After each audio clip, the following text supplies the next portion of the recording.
भूतनी का खूनी बदला। सच्ची डरावनी कहानियाँ। भूतनी का खूनी बदला। ये कहानी मैंने अपने गांव के ही एक बुजुर्ग जो कोलकाता में काम करते थे उनसे सुनी थी। एक बार की बात है कि कुछ अंग्रेज शिकारी भारत के किसी जंगल में शिकार पर गए। उस जंगल के बाहर एक डाक बंगला था, पर उसमें पहले से ही कोई बड़ा अंग्रेज अधिकारी ठहरा हुआ था। अस्तुइन अंग्रेज शिकारियों को जंगल के बीच बने एक पुराने डाक बंगले में रुकना पड़ा। इस डाक बंगले का रखवाला अपने परिवार के साथ रहता था और डाक बंगले में रुकने वाले लोगों की सेवा करता था। इस रखवाले के परिवार में उसकी बीवी तथा लगभग 14-15 साल की उसकी एकमात्र लड़की थी। एक शाम जब अंग्रेज शिकारी शिकार करके वापस डाक बंगले पर आए तो नहा धोकर पीने बैठ गए। पीने के बाद उन्हें इतनी चढ़ गई कि वे लोग पूरी तरह से बहक गए और उस रखवाले को गोली मारने के बाद उसकी बीवी तथा बच्ची को नोच डाले। इन पापियों को नशे में कुछ भी पता नहीं चला और नोचने के बाद उन दोनों को भी गोलियों से भून डाले और तीनों की लाश को डाक बंगले के पीछे दफना दिए। ये बात आई गई रह गई। अंग्रेजों ने फिर कुछ दिन के बाद वहां कैलाश नामक एक नया सेवक रख दिया। किसी को कुछ भी पता नहीं चला कि इस पुराने डाक बंगले का पुराना सेवक और उसका परिवार कहां चला गया। एक बार की बात है कि नया सेवक कैलाश रात को गेट बंद करके सोया हुआ था। तभी अचानक उसकी नींद खुल गई क्योंकि उसे लगा कि दरवाजे पर कोई रो रहा है। उसने एक हाथ में लाठी उठाया और दूसरे में चिराग और दरवाजे पर आकर हाथ लगाया, कौन है? इतनी रात गए कौन दरवाजे पर रो रहा है? उसने देखा कि एक किशोरी दरवाजे पर बैठी रो रही है। कैलाश उस किशोरी के पास गया और उसके सिर पर हाथ रखते हुए कहा कि बेटी रो मत, अंदर चल। फिर उस किशोरी के अंदर आने पर कैलाश ने उससे पीने के लिए पानी आगे बढ़ाते हुए पूछा कि बेटी तुम कौन हो और इतनी रात को अकेले इस जंगल में क्यों भटक रही हो? कैलाश की इतनी बातें सुनते ही वह किशोरी और तेज फाफक पड़ी। कुछ समय तक तेज तेज रोने के बाद वह थोड़ा शांत हुई और कैलाश को बताई कि वह इस डाक बंगले के पहले सेवक की पुत्री है। फिर उसने ये भी बताया कि कैसे 4-5 अंग्रेज शिकारियों ने उसके पिता को मार डाला और उसके बाद उसके तथा उसकी मां की आबरू को नोच डाला। फिर कैसे उसकी मां तथा उसको भी गोलियों से भूनने के बाद डाक बंगले के पीछे दफना दिया। उस किशोरी की इतनी बातें सुनते ही कैलाश पूरी तरह सहम गया, पर निडरता दिखाते हुए पूछा कि ऐसे कैसे हो सकता है? अगर तुम मर गई है तो मेरे सामने कैसे बैठी है?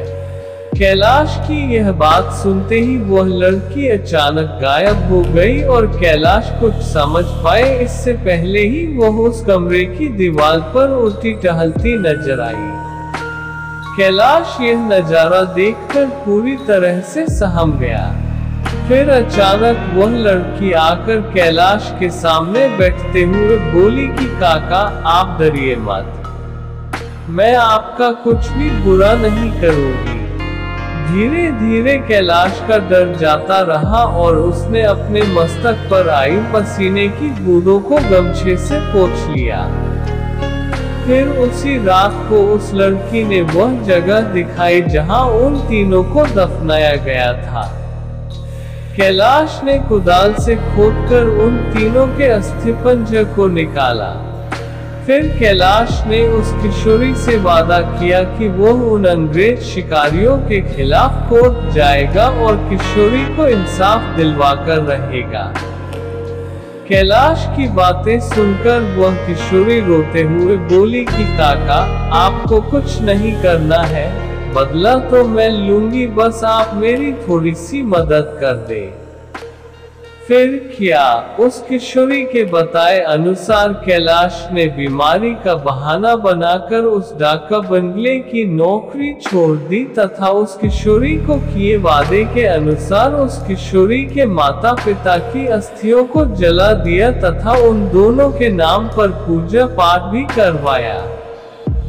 उन दोनों की मुक्ति हो गई, पर लड़की के कहे अनुसार कैलाश ने न लड़की के अस्थिपंजर को जलाया और न ही उसके क्रियाकर्म के लिए कोई अनुष्ठान पूजा पाठ ही किया, क्योंकि किशोरी ने कहा था कि अगर उसके लिए भी पूजा पाठ हो गई तो वह इस भूत योनि से मुक्त हो जाएगी और फिर उन दरिंदों से बदला नहीं ले पाएगी। समय बीतता गया और अब उस डाक बंगले में कोई नया सेवक आने को भी तैयार नहीं होता, क्योंकि कैलाश वहीं आसपास मंडराता रहता और नए आने वाले सेवक को भूती कहानी सुनाकर भगा देता। कभी कभी वह किशोरी भी अपनी भूती कारनामे से आने वाले नए सेवक को 9-2-11 कर देती, पर उस बंगले पर शिकारियों का आना कम नहीं हुआ। वे आते और खुद ही अपनी व्यवस्था करते, पर जो अब आता वह वापस नहीं जाता, क्योंकि उस डाक बंगले में ठहरने वाला हर अंग्रेज शिकारी उस लड़की का शिकार हो जाता। कभी कभी तो ऐसा होता कि वह लड़की किसी अंग्रेज शिकारी को अपने लटकों झटकों में फंसाकर उस डाक बंगले में लाती और रात को अपने असली रूप में आ जाती और डराकर उस अंग्रेज को मार डालती और उसका खून पी जाती। ये क्रम चलता रहा और उस डाक बंगले में मरने वाले अंग्रेज शिकारियों की मौत रहस्य ही बनी रही। अंग्रेज अधिकारियों के लाख कोशिश के बावजूद न हत्यारा पकड़ में आता और न ही मरने वाले अंग्रेज शिकारियों अधिकारियों के मौत का कारण पता चलता। धीरे धीरे ये खबर आसपास के क्षेत्रों में अंग्रेज शिकारियों आदि में फैल गई कि पुराने डाक बंगले में ठहरने वाले हर शिकारी की रात तो होती है, पर वह दूसरे दिन का सूरज नहीं देख पाता। 2-3 और वर्ष बीते और अब वह डाक बंगला खंडहर हो गया, क्योंकि अब किसी में भी हिम्मत नहीं थी कि वहां ठहरे। आखिर किसको अपनी जान की परवाह नहीं होती। पर वह किशोरी भूतनी जो अब युवती बन गई थी, उसी डाक बंगले में रहकर अपने हथियारों का इंतजार करती। दिन में उधर आने जाने वाले लोगों को उसका एहसास होता, क्योंकि वह बराबर रोती रहती पर किसी को दिखाई नहीं देती। एक बार की बात है कि वह युवा भूतनी उस जंगल में रह रहे एक युवा भूत तथा युवा भूतनी के संपर्क में आई। ये दोनों आदिवासी थे और जंगल में लकड़ी काटते समय किसी अंग्रेज शिकारी के शिकार बन गए थे। युवा भूतनी उन दोनों को लेकर शहर की ओर निकल गई। युवा भूतनी उन दोनों भूत भूतनी के साथ शहर में घूम घूम कर अपने हथियारों की तलाश करती रही। 2-3 दिन की मेहनत के बाद ही वह अपने हथियारों को पहचान ली। एक दिन वह शाम के समय खूबसूरत युवती बनकर उनमें से एक हत्यारे अंग्रेज शिकारी के घर पर गई। घर पर उस अंग्रेज के सिवा कोई नहीं था। फिर उसने खूब लटके झटके दिखाए और उस अंग्रेज को अपनी सुंदरता में फांस लिया। रूप लुभावन हो तो अच्छों को फंसते देर नहीं लगती। योजना के अनुसार वह दूसरे दिन भी उस अंग्रेज से मिली, फिर उसे पूरी तरह विश्वास में लेने के बाद एक दिन कही कि क्यों नहीं हम लोग शिकार पर चले। अंग्रेज ने कहा कि अच्छी बात है, मेरे कुछ मित्र शिकारी हैं, उन्हें भी लेकर चलते हैं। फिर क्या था, उस युवती भूतनी ने उस अंग्रेज से कहा कि मेरी एक और सहेली है, वह भी बहुत ही खूबसूरत है और शिकार पर जाना पसंद करेगी। फिर दूसरे दिन उस युवती भूतनी ने अपने साथ आए हुए दूसरी युवा भूतनी से उस अंग्रेज शिकारी को मिलवाया। अब तो अंग्रेज पूरी तरह उस भूतनी के माया जाल, रूप जाल में फंस चुका था। एक दिन सुबह सुबह वह अपने उन्हीं पुराने दोस्तों के साथ जंगल की ओर निकल पड़ा। दिन भर शिकार करते रहे और खूब मौज मस्ती भी। शाम होने को आई तो अंग्रेज शिकारियों ने कहा कि अब सूर्य ढलने लगा है, क्यों ना हम लोग वापस शहर लौट चले। अंग्रेज की बात सुनकर उस युवा भूतनी ने कहा कि नाना, आज रात हम लोग यहीं ठहर कर जंगल का आनंद उठाते हैं। पर एक अंग्रेज शिकारी ने कहा कि हमने पहले से डाक बंगला तो बुक किया नहीं है, ठहरेंगे कहाँ। फिर क्या था, वो युवा भूतनी मुस्कुराए और बोली कि इसी जंगल में दूसरी ओर मेरे एक मित्र आदिवासी की कुटिया है, हम रात वहीं बिताएंगे और खूब मौज मस्ती करेंगे। अब हुआ यूं कि उस युवा भूतनी की योजना के अनुसार देखते ही देखते उसके मित्र युवा भूत ने एक मड़ई तैयार कर ली थी। उसमें ऐशो आराम की सारी चीजें भी ला दी थी। उन दोनों युवा भूतनी के साथ ये अंग्रेज उस मड़ई में पहुंचे। इन अंग्रेज शिकारियों को उस मड़ई की दशा देखकर अजीब लगा, क्योंकि उस मड़ई में महलों, बड़े बड़े होटलों जैसी व्यवस्था थी। रात को पार्टी शुरू हुई तथा साथ ही अंग्रेज अधिकारियों की सिट्टी पिट्टी गुम होना ही।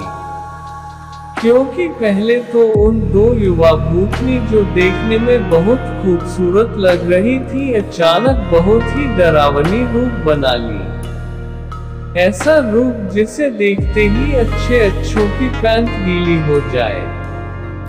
फिर क्या था, उन भूतनियों ने ग्लास में खून भरकर लाकर उन अंग्रेजों को पिलाना शुरू कर दिया।